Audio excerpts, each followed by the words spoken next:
KPK pada Kamis malam menjemput paksa mantan Menteri Pertanian Syahrul Yassin Limpo. Mantan Menteri Pertanian Syahrul Yassin Limpo tiba di gedung KPK pada pukul 19.26.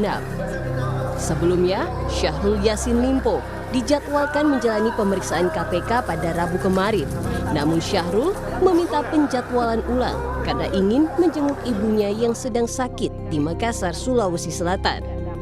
Syahrul juga sebenarnya dijadwalkan akan diperiksa pada Jumat esok. Namun KPK memilih menjemput paksa Syahrul Yassin Limpo tadi malam.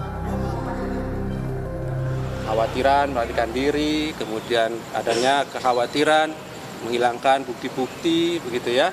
Yaitu yang kemudian menjadi dasar tim penyidik KPK kemudian melakukan penangkapan dan membawanya di gedung Merah Putih KPK. Meskipun di surat panggilannya di foto yang beredar itu dipanggil untuk tanggal 13 itu Mas? Besok. Iya, betul. Ada panggilan itu, tetapi ini masih dalam rangkaian yang kemarin tentunya ya, bahwa kami mendapatkan informasi yang bersangkutan kan sudah di Jakarta gitu ya. Pengacara Syahrul Yassin Limpo, Febri Diansyah, menyayangkan langkah KPK. Febri mengatakan Syahrul tidak akan melarikan diri dari proses hukum di Komisi Pemberantasan Korupsi. Saya pastikan Pak Syahrul Yassin Limpo itu tidak akan melarikan diri. Karena justru setelah dari Makassar, itu dini hari, beliau sudah sampai di Indonesia, di Jakarta, mohon maaf, saya ulangi. Sudah sampai di Jakarta.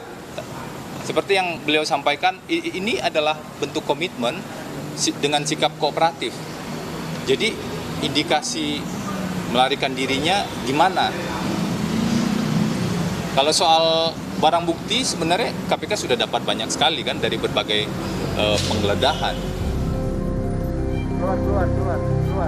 KPK menangkap Syahrul Yassin Limpo di salah satu apartemen di Kebayoran Baru. Syahrul Yassin Limpo telah ditetapkan KPK sebagai tersangka kasus dugaan pemerasan dan penerimaan gratifikasi di lingkungan Kementerian Pertanian. Tim Liputan Kompas TV.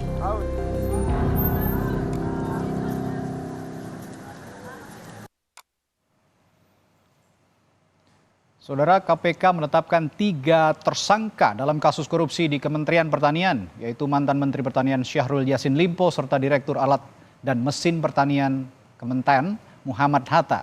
Keduanya belum ditahan karena belum menjalani pemeriksaan Rabu kemarin dengan alasan urusan keluarga. Lalu ada tersangka lainnya, Sekretaris Jenderal Kementerian Pertanian Kasdi Subagiono yang ditahan KPK setelah menjalani pemeriksaan.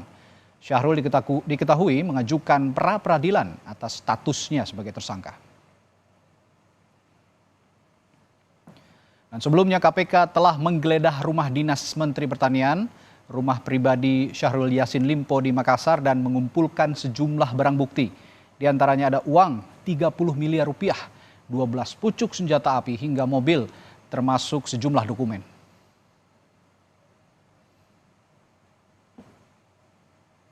Lebih lengkap, kita terhubung dengan jurnalis Kompas TV Putri Oktaviani. Okta, usai ditangkap kemarin, KPK masih memeriksa Syahrul Yassin Limpo. Lalu hari ini apa yang ingin didalami lagi dari pemeriksaan mantan mentan ini di KPK? Ya, selamat petang Radi dan juga saudara. Tentu yang akan didalami adalah bagaimana untuk membuktikan dugaan adanya korupsi di Kementerian Pertanian yang diduga ini melibatkan atau menyeret ada 3 nama yang sudah ditetapkan sebagai tersangka dalam kasus ini, yakni yang pertama yakni ex-mentan itu Syahrul Yassin Limpo, kemudian Sekjen Kementan yakni Kasdi Subagio yang telah ditahan kita ketahui sejak hari Rabu kemarin sampai 20 hari ke depan, lalu juga Direktur Alat dan Mesin Pertanian yakni Muhammad Hatta yang hari ini juga diperiksa sebagai tersangka oleh penyidik dan tadi tiba di Gedung Merah Putih KPK sekitar pukul 15 waktu Indonesia Barat.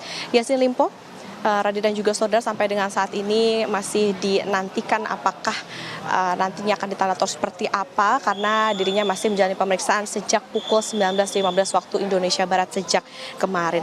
KPK mengklaim dalam hal ini yang dilakukan terhadap Syahrul Yassin Limpo ini adalah penangkapan, jadi bukan penjemputan paksa, karena adanya kekhawatiran bahwa Syahrul Yassin Limpo ini akan menghilangkan barang bukti ataupun juga melarikan diri, karena sebelumnya diketahui Yassin Limpo juga sempat mangkir dari pemanggilan KPK untuk diperiksa dengan alasan ia ingin ke Makassar untuk menjenguk ibunya yang sedang sakit.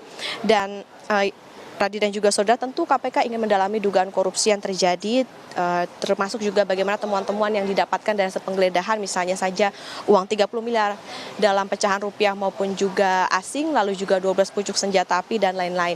Diketahui dalam kasus ini, Radi dan juga saudara, ketiga tersangka pejabat Kementan ini diduga menikmati hasil pungutan 13,9 miliar rupiah yang sumber uangnya ini didapatkan dari anggaran Kementan yang sudah di markup atau dilebihkan dari yang seharusnya.